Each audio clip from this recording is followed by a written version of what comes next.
Hey guys, Banana Luck here. Welcome back to another Watch Your Realms video. We're back with another Erisdelle of Dawn Codex run, and this time around we're showcasing a new team. Now last time that we did this, we were running a full Inferno team, but I saw this guy, where is he?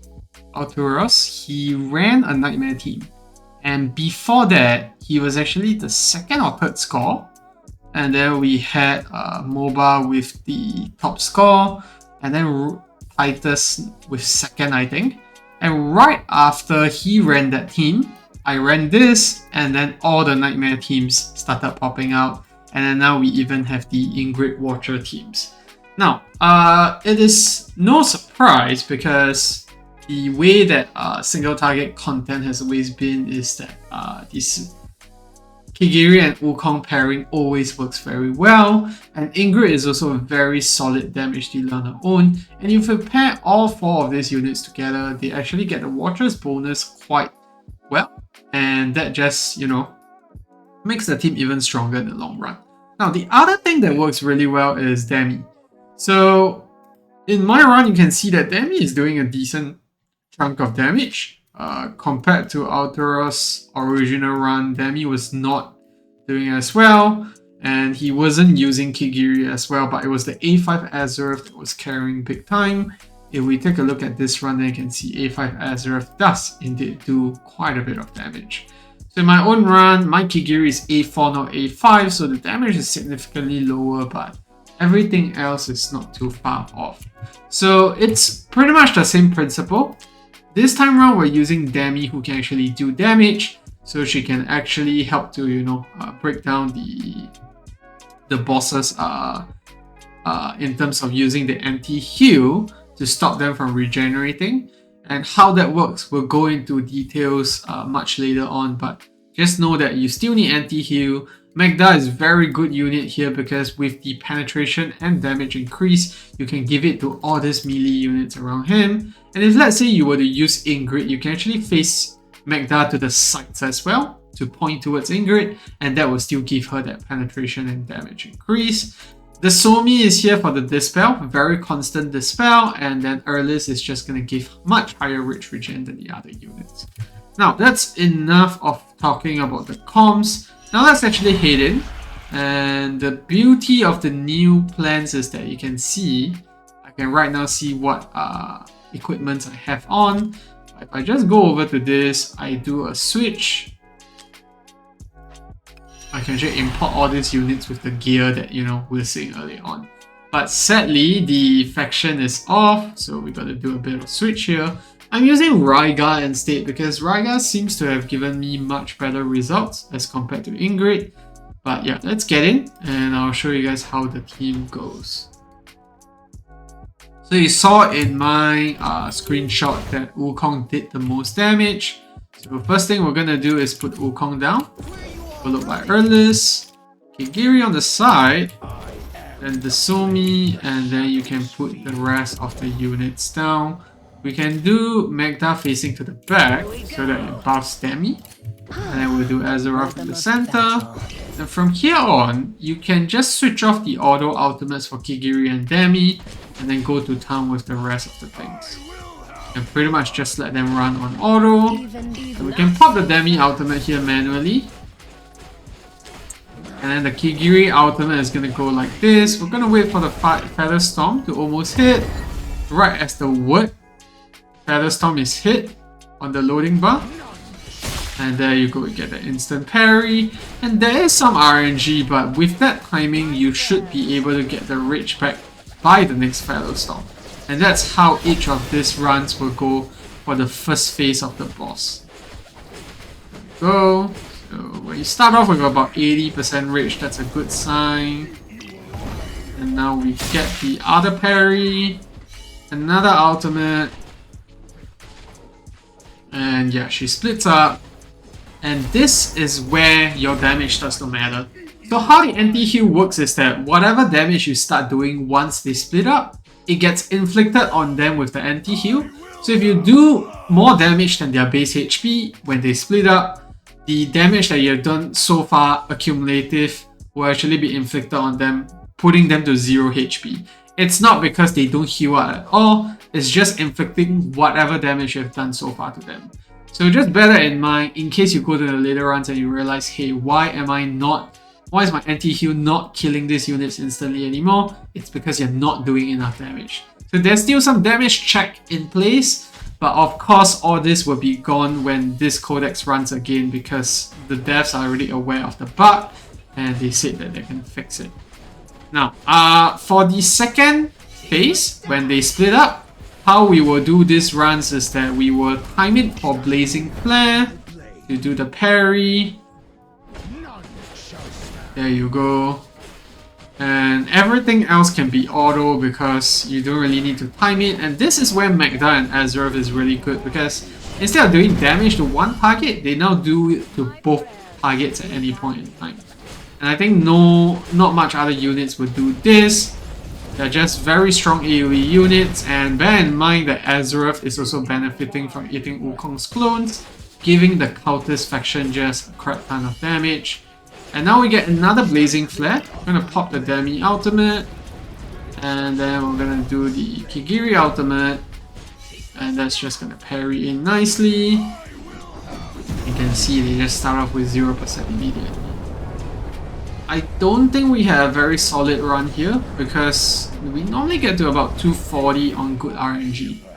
But right now I don't think Kigiri did the A3 procs, so that's why damage is looking a bit low. And yeah, unfortunately Kigiri's ultimate is up, but there's nothing for us to parry against it with. Storm Smite only targets the highest HP unit, which is Raiga in our case. So yeah, nothing is happening there.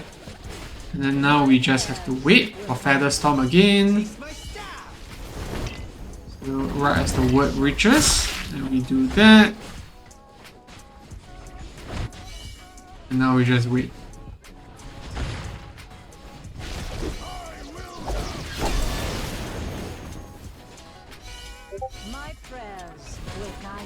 Another Feather Storm. See if we actually get this out in time. It might not come out in time. Okay, it does. Good. If it does not, then you just let things be and hope that the next Infernal Blaze you actually get the ultimate back. But yeah, there's really no way to control that, unfortunately. It really just boils down to RNG here. You see, we're eating up the clones pretty well. And then now we get another Burning Blaze. We're just gonna parry that. There you go.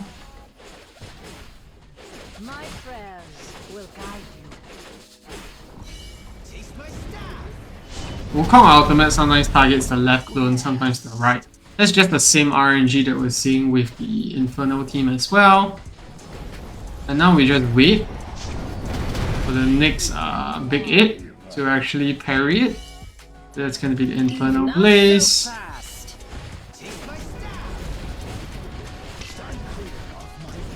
There you go. Yeah, instant death again.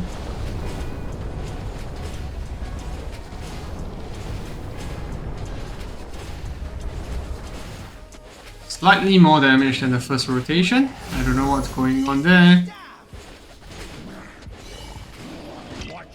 You can see Wukong's ultimate missed there. I don't think it hit the boss, which is unfortunate. My prayers will guide you. I will have blood.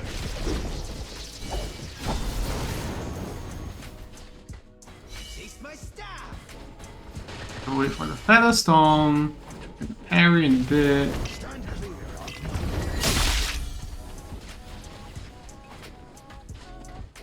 My prayers will guide you.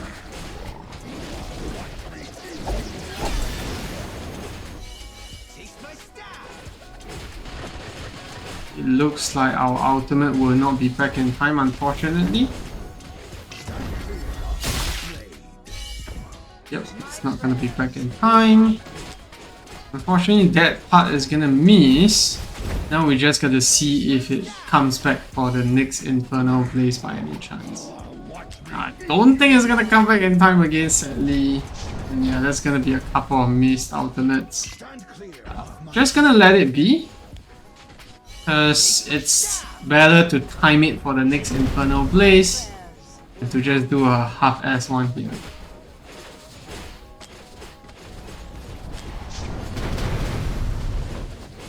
Even death has a rhythm. Even not so fast. Taste my Another Blazing Flare here. Just gonna wait. Parry it. Now we just wait. We're obviously gonna do a lot lesser damage this time around because we actually missed out on that one ultimate.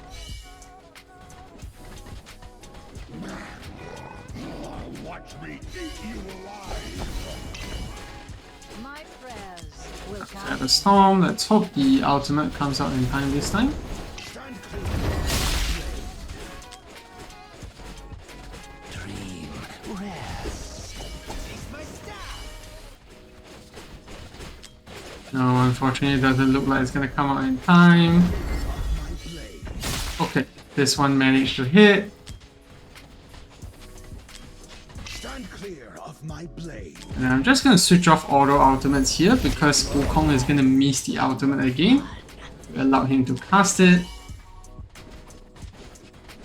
Dream. And now we get another Blazing Flare, which we're gonna parry nicely here. My prayers will guide Watch me eat you alive. you. My prayers will guide you. Even death. Even not so fast. Stand clear of my blade.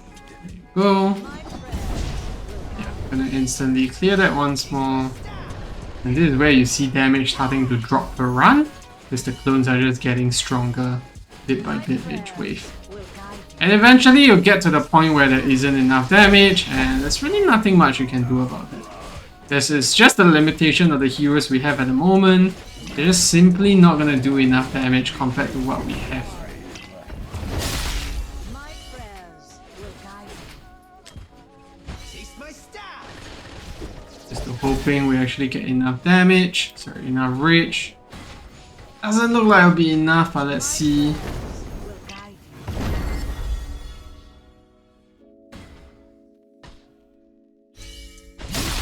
you. Okay. Very barely making it there.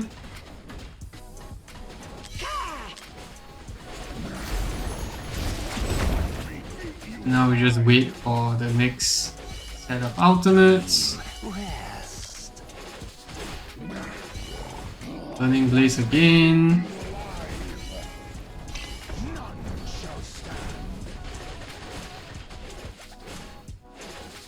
Now with the poisons. I think with the Somi, the poisons are not that big of a concern. Compared to like using like what do you call that? Ravenhall and Eloin. Stand clear of my blade. And now we get another Blazing Flare, so we're gonna pop the ultimate here. Watch me eat you alive.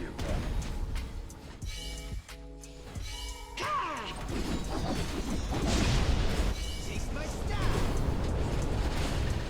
And see there's bad RNG there. Supposed to target the right clone, but Wukong's ultimate targeted the left bit. Yeah. Alright, so almost onto the last point of the run now. I think this is where we won't be able to kill the clone, sadly. Dream. Rest. And now we're just waiting.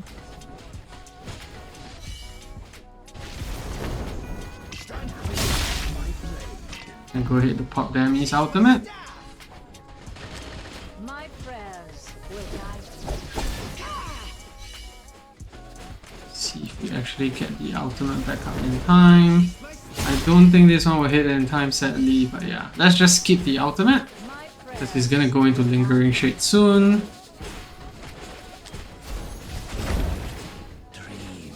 Rest.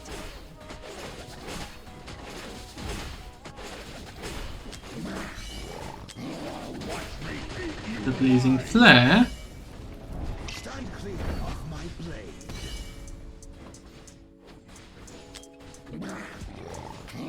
Watch me eat you alive.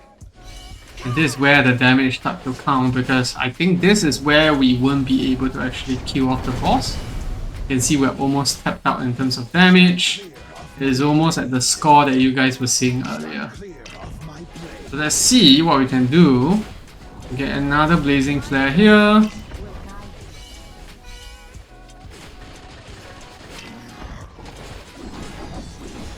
Let's see, not enough damage. If we can take out the left clone, there might still be hope. But I think the red one will still finish us off.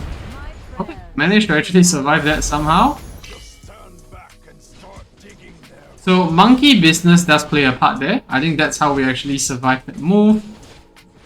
And also being able to kill off that one clone, most importantly. But this next one we're definitely not surviving.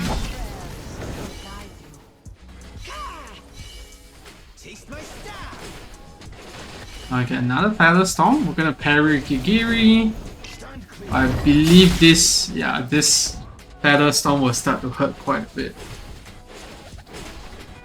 And the damage on the boss is also dwindling quite a bit.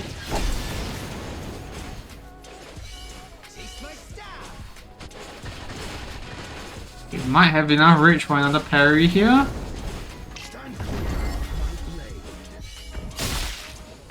Go. Watch me eat you alive. Taste my staff. I will have blood. I get another blazing flare. None shall stand. Taste my staff. Gonna speed it up. My prayers will guide you. Even death has a rhythm. Gonna eat the clones up. Try to do as much of the stacks as possible. Parry, and then yeah, he switches. And this is where we'll probably go down, because yeah, we're definitely not getting enough damage to kill off both bosses at the same time. Oh yeah, 1.4. That's actually the highest we've been to. But yeah, it's a pretty long run, this particular boss content. And yeah, it really depends on RNG here. In my case, my Kigiri is A4, so whether or not I kill that second last batch of clones will dictate how far this run can go. You can see damage here. Wukong is doing the highest. Kigiri is slightly lower here compared to the top guy because we don't have him A5, but the rest of the units are pretty much on par. You can see Magda actually doing amazing damage, and then Demi of course is much better than Zealous because Zealous just doesn't do much damage at all. And Rygar is here as a semi-tank. When his ultimate is on, he does survive pretty well. And now we take a look at the gear before we end off. So Azeroth is in Cataclysm, and then we have the Eye of Sin. We also have him in Unstoppable Force, and then Magda is in Unstoppable Force as well, and Soma Arcana, as well as the Eye of Sin. Now, these units, both of them are AoE units, but they are not killing anyone, so Eye of Sin looks to be the best, because for Frigid Flame, you're always taking damage, you lose the stacks, and then when it comes to the Hate's Contagion, you don't kill any units at all. So, sorry, you don't deal damage to more than one unit at all, so it doesn't really matter. And then Demi is in House Lament, and then I have her on Attack Speed Amulet. That seems to work best. And Pure Twilight. And the Somi is just in an Inspiration set. It's exclusive. And then Rygar is in a semi-tanky Soba Arcana set with Shattered Hilt. Wukong is in Cataclysm with a lot of Rage Regen and also Unstoppable Force. And then Golden Cudgel. And then Kigiri is just in a Warlock Quad along with the Nightmare Ring. I think my Watchguard Ring is actually on Wukong instead because Wukong does the most damage here. And the Demonic Relic. And then last but not least, Erisdelle is just in the Immortal Warrior weapon with immovable object variant, and her stats don't really matter because she's not healing that much.